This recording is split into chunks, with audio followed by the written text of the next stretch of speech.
Hi, I'm Suniti Solomon. I'm the managing trustee of Gaitonde Medical Education and Research Foundation. In Kaila, we opened the Suniti Solomon Center. In the center, it's like Ore building. We have clinical care, we have research, and we have labs. The purpose of this building is to really build capacity within India to do clinical trials, clinical research, develop antibodies, and really get India ready for the next pandemic and get India ready to solve the existing pandemics, HIV, TB, knowing along, find out what is the problem, what is causing it, and give the young researchers and the scientists the the tools that they need to be able to solve this. In Sandra, we had a scientific symposium. I think we have a lot of guests who have joined us. On the side, there's Professor Gregory Lucas. He's a professor of medicine at Johns Hopkins University. He's been working with people who inject drugs in India almost for 20 years.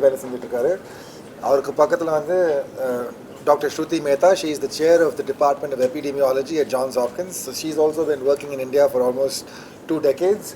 And Dr. Amita Gupta, she is the chief of the Division of Infectious Diseases at Johns Hopkins University.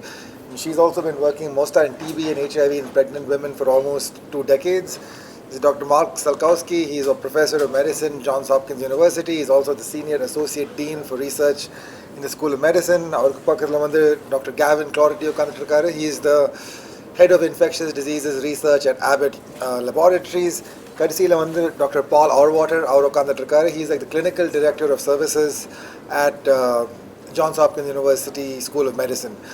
In Sandra, we had a panel on identifying previous COVID-19 what worked, what did not work.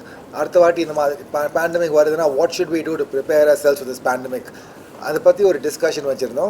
Plus, Dr. Amita Gupta, she's heading the Johns Hopkins India Institute. I'm on the program at Johns Hopkins Association with India. Go ahead. Thank you, Sunil, and hello, good evening to all of you.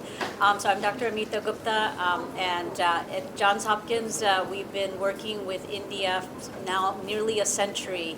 And as we've learned from the COVID pandemic, treating global challenges requires global collaboration, and it's something that we're very proud of, that working with many of the all over India to sort of work and address big global challenges such as infectious diseases, maternal child health, artificial intelligence, looking at health system strengthening.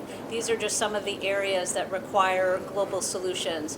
And so by coming together with the best of some of the Indian institutions and the Johns Hopkins University, we've established the India Institute to create a superhighway of collaboration and engagement. And we look forward to sort of being able to take on big challenges together. Well, there are many lessons learned from COVID-19 and how we move forward.